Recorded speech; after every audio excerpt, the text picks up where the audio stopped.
Kung ikaw ay isang tunay na kaanib sa Iglesia ni Cristo, alam mo namang hindi totoo yun eh.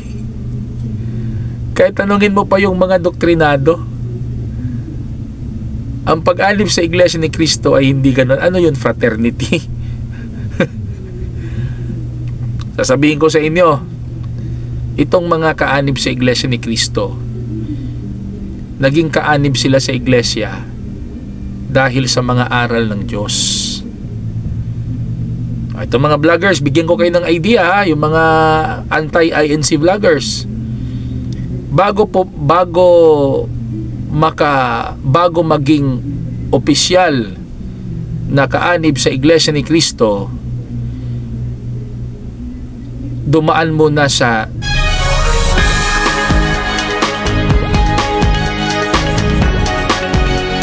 magandang araw mga kaistorya. Kumusta kayo dyan? Ito na naman tayo para sa ating mga magagandang pag-uusapan. Kung ikaw ay bago pa lang sa aking YouTube channel, ako po'y masayang masaya kapag mag-subscribe po kayo. At pagkatapos yung mag-subscribe, mag-like, mag-comment at mag-share. Baka pwede po kung may time kayo, matulungan nyo akong mag-grow itong subscriber natin para marami pa tayong matulungan sa pamamagitan ng pagbibigay ng mga magagandang impormasyon, mga kaistorya. At kung ikaw po ay nanonood naman sa aking Facebook page or TikTok account, please follow. At kung may time po kayo, like, comment, and share. Sa mga Facebook page viewer natin, pwede po ninyong i-invite all yung mga friends nyo. Click nyo lang po yung right side, may 3 dot doon, tapos click nyo yung invite friends and select all. Isa na namang magandang pag-uusapan natin ngayon mga kaistorya. But before that, para mas lalong gaganahan tayo mga kaistorya, ay Genesis Organic Spirulina muna tayo mga kaistorya. Ito yung ating sikreto ng mga gwapo Genesis Organic Spirulina. Ito ay isang food supplement, natural, organic, hindi to synthetic drug. This is a plant mga kaistorya. Itinanim sa isang fresh mineral water with an environment of a very low pollution. Maraming mga nutritional contents na kailangan ng ating katawan mga kaistorya para feeling young and looking young and healthy. Ito po ay mabibili online at sa mga Mercury Drug Stores and pharmacies nationwide. So if you're looking for a quality spirulina, ang spirulina ng bayan, Genesis Organic Spirulina. So inom muna tayo mga kaistorya para mas lalong uminit ang ating balitaktakan.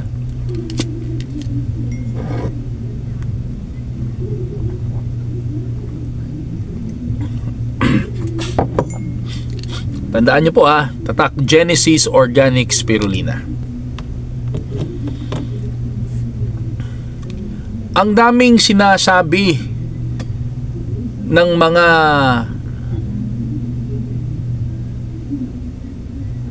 taong ito, ng mga vloggers na ito, na wala namang kinalaman sa Iglesia ni Cristo. Hindi naman sila kaanib sa Iglesia ni Cristo. Hindi nga siguro sila nakatungtong sa compound ng Iglesia ni Cristo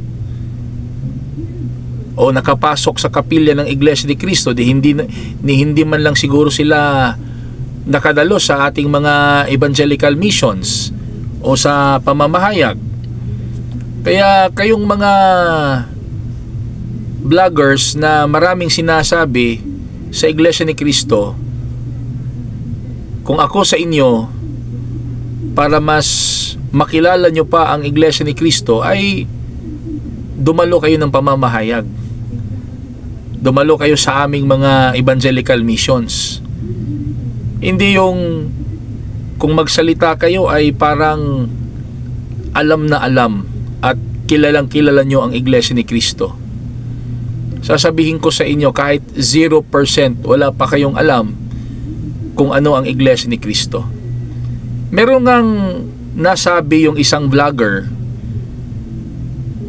Actually, mga kaistorya, I decided not to mention their names because if I will mention their names, tinutulungan ko pa silang sumikat. Isikat na sila di ba?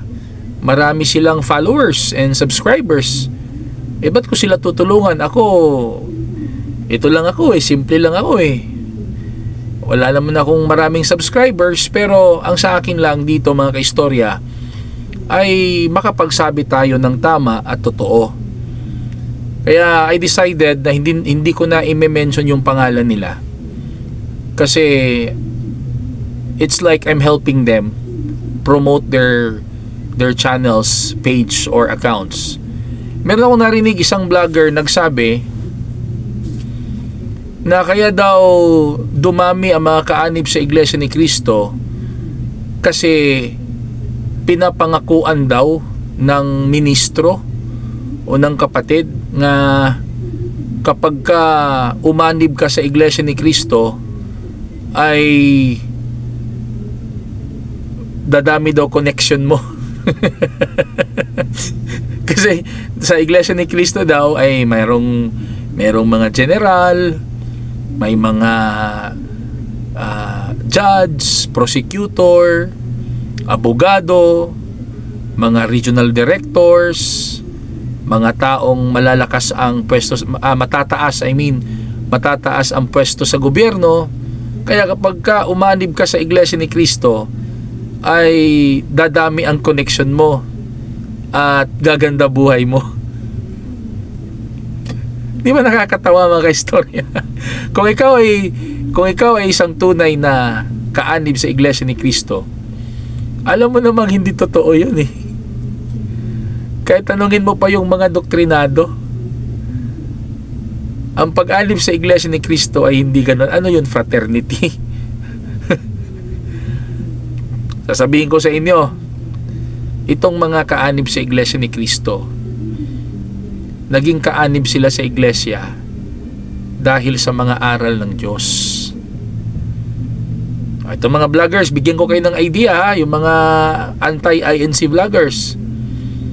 Bago maging opisyal na kaanib sa Iglesia ni Cristo, dumaan muna sa misyon. Ano yung misyon mga kaistorya?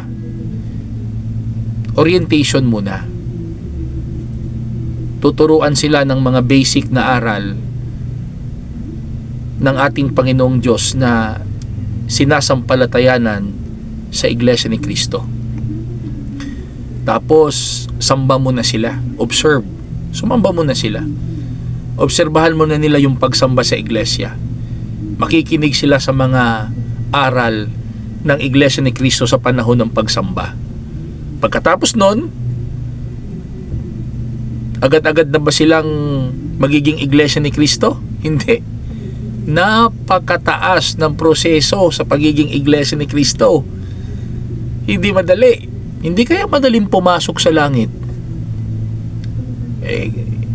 Kaya hindi madali ang maging Iglesia ni Cristo. Biblical yun Yung pagpasok sa langit, parang pumapasok ka sa butas ng karayom. Hindi madaling mag-Iglesia ni Cristo. Ano ba kayo? Akala nyo ba ganon-ganon na lang? Yung sinabi ng vlogger na kaya daw marami ang kaanib sa Iglesia ni Cristo kasi sinasabi daw marami connection dito, gaganda buhay. Hindi po. Ito. Para at least ma-aware kayo tatanungin nyo ng ministro, gusto mo bang magpatuloy sa pakikinig ng doktrina sa Iglesia ni Cristo? Kapag sinabi ng taong yun na ayaw niya, wala na tayong pag-uusapan. Wala na. Walang pilitan dito. Pero kapag sinabi niya na gusto niyang magpatuloy sa pakikinig sa doktrina, take note magpatuloy sa pakikinig sa doktrina. Iglesia ni Cristo na ba agad-agad? Vlogger, makinig ka, vlogger. Hindi. Magpatuloy muna sa pakikinig sa doktrina, hindi muna mag-iglesia. Gusto niyang magpatuloy, ay di magawa siya ng salaysay. Ano yon? Yung salaysay, yun ang patotoo na hindi siya pinilit ng iglesia para makinig sa doktrina. Walang coercion dito sa iglesia. Ano ba kayo? Salaysay siya. Ako si Juan de la Cruz. Nais ko pong magpatuloy sa pakikinig sa doktrina sa Iglesia ni Cristo para malaman ko ang mga utos ng ating Panginoong Diyos para sa kaligtasan. Tapos pirma niya, lagda. Pagkatapos niyang gawin yon, vlogger, makinig ka, vlogger, makinig ka. Pagkatapos niyang magsalaysay, agad na ba siyang makinig na sa doktrina? Opisyal na ba siya na doktrinado sa iglesia? Hindi. Ano pa? May mga requirements pa. Ano ka ba? May mga requirements pa. Hihingan pa siya ng birth certificate. Tapos kapag ka 18 above, hihingan muna siya ng meron pang karagdagang requirement, Senomar, Certificate of No Marriage. Tapos meron pang valid ID. Paano kung minor? Paano kung minor de edad gustong makinig sa doktrina ng iglesia? Hingan muna siya ng parents' consent. Parents' consent, at kung walang parents, consent from the guardian. Ganun yung proseso sa iglesia. Hindi yung sinasabi ng isang vlogger na pag-iglesia ka na, maraming connection. Hindi ganun. Mataas ang proseso. Kasi hindi madaling pumunta ng langit. Mahirap. Ito. Kapag ka makomply niya yun, tapos may picture pa yan, picturean ka pa. Pag makomply mo yung mga lahat ng requirements, isasubmit pa yun sa distrito. Isasubmit pa yun, para hintayin, makuan mo na yun, ma-check yung mga requirements.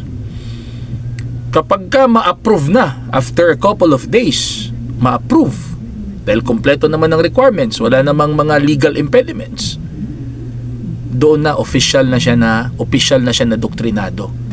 Iglesia ni Cristo na ba? Hindi pa, Hindi pa Iglesia ni Cristo, official pa na doktrinado. Ano ka ba, vlogger? Ngayon, posible bang may ma-deny? Hindi madoktrinahan? Yes po. Kapag ka may mga nakitang discrepancy sa mga requirements niya, ay hindi mo na siya pwedeng doktrinahan. Hintayin mo na maiayos yung mga requirements niya. Hindi nga tumatanggap ang Iglesia ni Cristo ng doktrinado na live-in Live-in, halimbawa, gusto mo magpadoktrina sa iglesia, tapos meron kang kinakasama na hindi kayo kasal. Hindi tinatanggap. Bakit? Labag yun sa utos ng Diyos. Live-in, labag yun. Ganito, meron kang karelasyon na ikaw ay single, pero karelasyon mo may asawa. Kahit nga matagal na silang hiwalay sa asawa niya tapos karelasyon mo siya, hindi ka pa rin tatanggapin bilang opisyal na doktrina ng iglesia sa iglesia. Ganun po kaselan. Hindi madaling pumasok sa Iglesia ni Cristo. Kasi ulitin ko, vlogger, mahirap pumunta ng langit. Ito, kapag ka kumpleto na ang requirements mo, official ka na, kumpleto ng requirements mo, tapos na-approve ka na, may go signal na sa distrito na pwede ka ng doktrinahan, approve na, saka ka na simulang turuan ng mga aral ng ating Panginoong Diyos sa loob ng Iglesia ni Cristo. Ilang lesson yon, mga kaistorya? Pagkatapos mo bang maturuan sa isang araw ay bukas, bautismo na? Iglesia ka na? Hindi. Hindi. Baka akala mo vlogger, ganun-ganun lang. Hindi. Ano ba? 25 lessons yan. 25 lessons. Tuturuan ka ng mga aral na sinasampalatayanan ng Iglesia ni Cristo. Ngayon, natapos mo yung 25 lessons. Halimbawa, natapos mo ang 25 lesson ngayon. Bukas ba ibautismo mo na? Hindi pa din. Bakit? Kasi meron ka pang number of worship services na dapat mong makomply. Dito sa Iglesia ni Cristo, kahit hindi ka pa bautisado, kahit hindi ka pa Iglesia ni Cristo, required ka ng sumamba. Kasi pinaka dakila, pinaka-importante na hindi mo dapat i-miss, at yun talaga ang pinaka-utos ng ating Panginoong Diyos: pagsamba. Pagsamba, pinakamahalaga yan. I-absent mo na lahat, wag lang ang pagsamba. Alam mo kung bakit, vlogger? Biblically, yun ang dahilan bakit ka ginawang tao ng Diyos. Bakit ka ginawang tao ng Diyos? Hindi ang purpose mo dito sa mundo'y magtrabaho lang, mag-asawa lang, kumain lang, magnegosyo lang. Hindi. Ang pinaka-purpose ng ating Panginoong Diyos, bakit ka ginawang tao? Para sumamba sa Kanya. Para sumamba. Yun ang pinakamahalaga sa isang iglesia ni Cristo: pagsamba. Bumagyo man, mag-earthquake man, anumang kalamidad yan, basta't kayang pumunta ng kapilya, ang isang tunay na iglesia ni Cristo hindi magpapahadlang sa pagsamba. Magkasakit man ang isang iglesia ni Cristo, magkasakit man ang isang iglesia ni Cristo, basta't kayang lumakad, kayang ibangon ang katawan niya, sasamba't sasamba ang isang tunay na iglesia ni Cristo. Kasi naunawaan at sinasampalatayanan ng isang iglesia ni Cristo na ang pinaka-purpose ng Diyos, bakit ka ginawang tao, bakit ka tinawag sa tunay na iglesia: sumamba at maglingkod sa Kanya.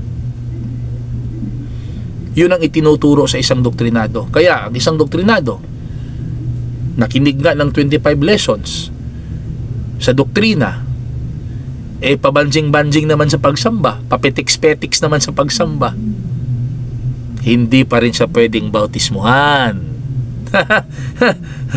Hindi pa rin siya pwede. Kasi paano ka magiging iglesia ni Cristo? Wala kang pagpapahalaga sa pinakamahalagang aral, pagsamba sa Diyos. Yun ang pinakamahalagang aral. Yun ang laging itinuturo ng ministro, manggagawa sa panahon ng pagsamba. Huwag mong pabayaan ang pagsamba. Mangyari na't mangyari ang lahat, huwag mong pababayaan ang pagsamba. Ikaw, vlogger, tanong ko sa'yo, sa isang linggo, ilang beses kang nakasamba? Sumasamba ka ba? Baka nga sumasamba ka lang pag birthday mo Pero sa iglesia ni Cristo hindi ganon. Mahalaga pagsamba sa isang iglesia ni Cristo. Ngayon natapos yung doktrina, 25 lessons, wala namang absent sa pagsamba ang doktrinado. Pwede na bang bautismuhan? Pwede kapag kasi ay maggawa ng isang written consent. Ano ba? Consent ba yun? Salaysay, ang tawag nun, na naunawaan niya ang lahat ng mga aral sa Iglesia ni Cristo at gusto na niyang magpabautismo sa Iglesia ni Cristo sapagkat gusto niyang maligtas. Kusang loob ang pag-iiglesia ni Cristo. Kapag wala yung salaysay na yun, hindi siya pwedeng bautismuhan. Kasi ang isa sa mga aral na sinusunod ng Iglesia ni Cristo, naturuan ng mga aral ng Diyos, biblikal yan, naturuan ng mga aral ng Diyos. Sapat na bang naturuan? Hindi.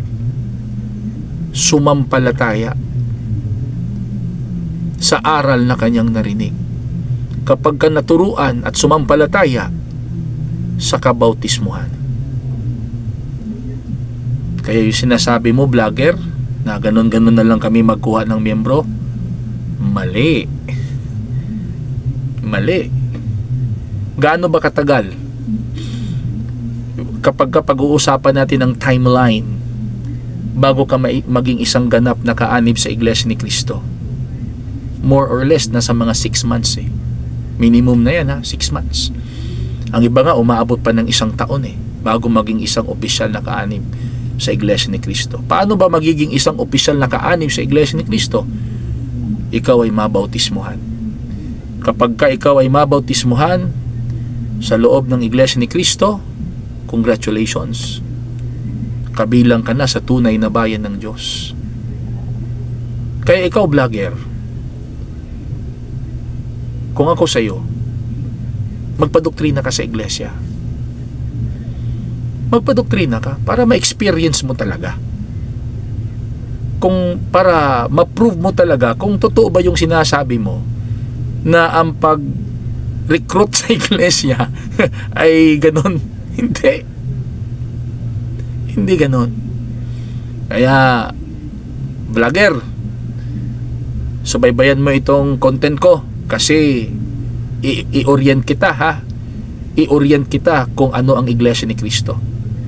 Mga kaistorya, kung nagustuhan nyo yung pinag-usapan natin ngayon, pwede po kayong mag-write ng comments below. Please write your comments below, mga kaistorya. And ako po'y masayang-masaya kapag mag-subscribe kayo. Hindi lang subscribe, kung mag-like kayo, mag-comments at mag-share. Ako, salamat po. Salamat po ng napakarami. Kung sa TikTok naman kayo nanonood or sa page ko, salamat po kung kayo ay mag-follow, mag-like, mag-comments and mag-share. Mga kaistorya, ito yung gagawin natin. Itong mga anti-INC vloggers na kung ano-ano na lang ang sinasabi, ika-counter natin yan. Ika-counter natin. We will orient them kung ano ang INC. Maraming salamat po.